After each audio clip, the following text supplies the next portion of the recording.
চলে এসেছি বাংলার আরও একটি পুরানো রান্নার রেসিপি নিয়ে। নিরামিষ দিনে গরম ভাতের সাথে এটির ব্যবহার বহুদিন ধরে বাংলায় চলে আসছে। নমস্কার, আমি পাপিয়া। আদি আনন্দের পরিবারে আপনাদের সকলকে স্বাগত। শুরু করছি পেঁয়াজ রসুন ছাড়া সম্পূর্ণ নিরামিষ একটি রেসিপি, পাঁপড়ের ডালনা। প্রথমেই নিয়ে নিয়েছি 8টা মাঝারি সাইজের বিউলির ডালের পাঁপড়। আপনারা চাইলে যে কোনো ডালের পাঁপড় ব্যবহার করতে পারেন, এছাড়া বড় সাইজের পাঁপড়ও আপনারা ব্যবহার করতে পারেন। আর নিয়েছি মাঝারি সাইজের 4টে আলু। প্রত্যেকটি আলুকে এই রকম 4 ভাগ করে নিয়ে ভালোভাবে ধুয়ে নিয়েছি। হাফ চামচ হলুদ গুঁড়ো আর হাফ চামচ নুন আলুর মধ্যে ভালোভাবে মাখিয়ে নিচ্ছি। এবার পাঁপড়ের ডালনার একটি মশলা বানিয়ে নেব। তার জন্য নিয়ে নিচ্ছি 2 চামচ ধনে গুঁড়ো, 2 চামচ জিরে গুঁড়ো, হাফ চামচ হলুদ গুঁড়ো আর 1 চামচ কাশ্মীরি লঙ্কার গুঁড়ো। গুঁড়ো মশলাগুলো ভালোভাবে মিশিয়ে নিয়ে অল্প অল্প জল মিশিয়ে মশলাগুলো ভালোভাবে গুলে নিচ্ছি। মশলাটা ভালোভাবে গোলা হয়ে গেছে। এবার 1 চামচ সর্ষের তেল মিশিয়ে বানিয়ে নিচ্ছি একটা পেস্ট।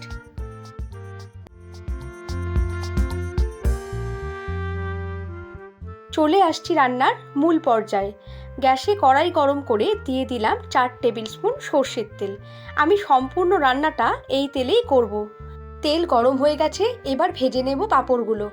আমি এই রকম 2 ভাগে ভাগ করে নিয়ে পাঁপড়গুলো ভাজবো, তাতে কম তেলে ভালোভাবে পাঁপড় ভাজা যাবে। আপনারা যদি বড় পাঁপড় নেন তাহলে পাঁপড় 4 ভাগে ভাগ করে নিয়ে ভাজবেন। এবার পাঁপড়গুলো 2 পিঠ লালচে করে ভেজে নেব। প্রত্যেকটা পাঁপড় ভাজা হয়ে গেছে, আর অবশ্যই এরকম লালচে করে পাঁপড়গুলোকে ভাজতে হবে। এবার ওই একই তেলে ছেড়ে দিচ্ছি নুন হলুদ মাখানো আলুগুলো। আলুগুলো ভালোভাবে ভেজে নিচ্ছি। আলু ভাজা হয়ে গেছে, এবার তুলে নিচ্ছি একটা বাটিতে। আবারও একই তেলে দিয়ে দিচ্ছি হাফ চামচ জিরে, একটা টুকরো করা শুকনো লঙ্কা, 2টো তেজপাতা আর হাফ চামচ হিং ফোড়ন। ফোড়নটা ভালোভাবে ভেজে নিচ্ছি। ফোড়ন থেকে খুব সুন্দর একটা গন্ধ বার হয়েছে। এবার দিয়ে দিলাম একটা বড় সাইজের টমেটো কুচি। অল্প একটু নুন দিয়ে টমেটোটা ভেজে নেব, তাতে টমেটো খুব সহজে গলে যাবে। টমেটোটা খুব ভালোভাবে গলে গেছে। এবার দিয়ে দিলাম 1 চামচ আদা বাটা। আদা বাটা দিয়ে ভালোভাবে কষাতে হবে। আদার কাঁচা গন্ধ চলে গেলে এর মধ্যে দিয়ে দিচ্ছি প্রথমেই বানিয়ে রাখা ধনে, জিরে, হলুদ আর কাশ্মীরি লঙ্কার গুঁড়োর পেস্ট। এখানে সম্পূর্ণ মশলাটাই আমি দিয়ে দিচ্ছি। মশলার বাটি ধোয়া জলটাও এখানে দিয়ে দিলাম। এবার মশলাটা ভালোভাবে কষিয়ে নিচ্ছি। তেল ছাড়া পর্যন্ত মশলা ভালোভাবে কষে নিতে হবে। মশলা থেকে তেল ছেড়ে দিয়েছে, দিয়ে দিলাম 1 চামচ চিনি। চিনিটা পুরোপুরি অপশনাল, আপনারা চাইলে নাও দিতে পারেন। তবে যে কোনো নিরামিষ রান্নায় চিনি দিলে তার স্বাদটা কিন্তু খুব ভালো হয়। কষে নেওয়া মশলার মধ্যে দিয়ে দিচ্ছি ভেজে রাখা আলুগুলো। এবার মিডিয়াম টু লো ফ্লেমে 1 মিনিট মশলার সাথে আলুগুলো ভালোভাবে কষিয়ে নিয়ে দিয়ে দিলাম 2 গ্লাস জল।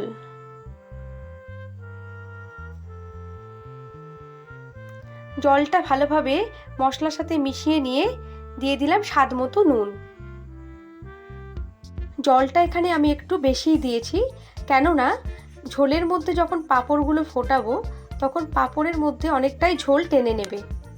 এবার ঢাকা দিয়ে মিডিয়াম ফ্লেমে আলুগুলো সিদ্ধ হওয়া পর্যন্ত ফুটিয়ে নেব। আর ততক্ষণে বানিয়ে নেব স্পেশাল একটি ভাজা মশলা। তড়কা প্যানে নিয়ে নিচ্ছি 1 চামচ গোটা জিরে, 1 টুকরো দারুচিনি, 2টো লবঙ্গ আর 2টো এলাচ। সমস্ত মশলাটা ভালোভাবে ভেজে হামালদিস্তায় গুঁড়ো করে নিচ্ছি। আমি হামালদিস্তার ব্যবহার করছি, আপনারা চাইলে শিল নোড়াতেও গুঁড়ো করে নিতে পারেন। 10 মিনিট পর আলুটা একটু চেক করে নিচ্ছি। আলু ভালোভাবে সিদ্ধ হয়ে গেছে। এবার দিয়ে দিচ্ছি ভেজে রাখা পাঁপড়। পাঁপড়গুলো প্রথমে আবারও 2 ভাগ করে নিয়ে ঝোলের মধ্যে মিশিয়ে দিচ্ছি। প্রত্যেকটা পাঁপড় ঝোলের মধ্যে দেয়া হয়ে গেছে। ভালোভাবে ঝোলের মধ্যে পাঁপড়টা ডুবিয়ে নিয়ে ঢাকা দিয়ে আরও 2 মিনিট মিডিয়াম ফ্লেমে ফুটিয়ে নেব। 2 মিনিট পর দেখুন পাঁপড়ের মধ্যে কতটা ঝোল টেনে নিয়েছে।